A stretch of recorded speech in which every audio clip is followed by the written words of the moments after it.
Well, greetings, YouTube model people. How's it going? Okay, coming at you here with a final video of my 2022 small scale group build project. And first, let me right at the top thank two people who were responsible for hosting this build and getting this small scale group build idea rolling in great fashion, which is Brian over at BG's Model Workshop and Sean over at the Scale Model Car Guy channel. So, Brian and Sean, thanks so much for bringing forth a subject that clearly is quite popular, which, you know what? It's funny. I don't know. I guess we had a lot of maybe in the closet small scale group model builders out there because I think the last number I heard was there was 76 people in this build. Now, granted, all 76 are not building like civilian vehicles such as this, cars, trucks, and things. They are doing other types of genres, but most of them are doing cars and trucks. And you know what? I never really seen too many people build 132nd, 143rd scale type subjects before, but all of a sudden everyone, seems to have stuff in their stash. So it's kind of cool. Maybe we've kind of unlocked and pulled people out of the closet, so to speak, with this genre of small scale. But anyway, so hopefully we'll see more builds from people more often. I think it's maybe for folks who never did it before and gave it a try, I think they kind of like it. And for those who like it, I guess they feel like they got a good, safe, comfortable place they can do it and not feel weird about it. But anyway, that aside, just a couple observations as I noticed the updates coming through. But anyway, so I built the again, I'm not sure how to say that, Deutsche uh, model kit. They make several model kits for sure. This is a 143rd scale, as we've covered, and I built a Mercedes-Benz ML500 SUV. Now, as we said in the beginning, this SUV was pre-painted silver, and we knew right away from the beginning we were not going to stay with that. We wanted to paint the body a different color. But yeah, let's just get to a final here, and then we'll talk a little bit more. But it's interesting. I looked for this kit out on the internet to see if there was another one, and or there's a couple in the series, I guess. I didn't see anything out there. I mean, maybe I just had some bad luck and wasn't really searching very well, but I didn't see anything readily available in this series, so to speak. So anyway, that aside, let's take a look at our final.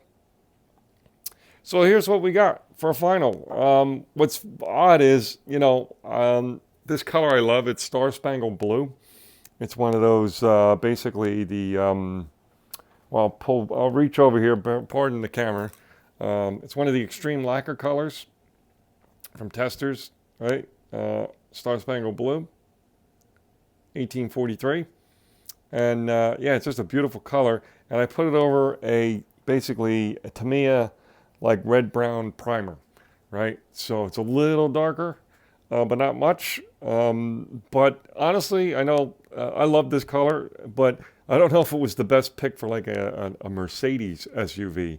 This is really not all that exotic of a color. It looks more of like a, everyday person type vehicle, whereas Mercedes is sort of a upscale sort of vehicle, at least here in the United States. So anyway, that aside, I think it does wear the color fairly well, but again, it is a little maybe odd for a Mercedes model, but car or vehicle. So yeah, the shine is good. I didn't go in there and do anything outside of two coats of color, one coat of clear. I used the TS13, I believe it is, just the Tamiya clear.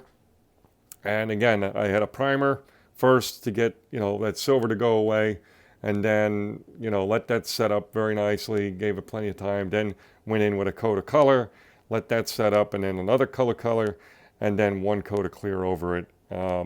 And I did wait quite a while before I put the clear on. I waited at least a week to let the underlying coats kind of set up and cure. So overall, yeah, just a very fun build, really. It went together very well. Went together very strange. Part of it's sort of like a snap tight, so part of it's kind of like a press fit in a way, and then some of it you have to definitely glue. So it's got a little bit of everything in there. The clear lenses, interestingly enough, I did with a Sharpie.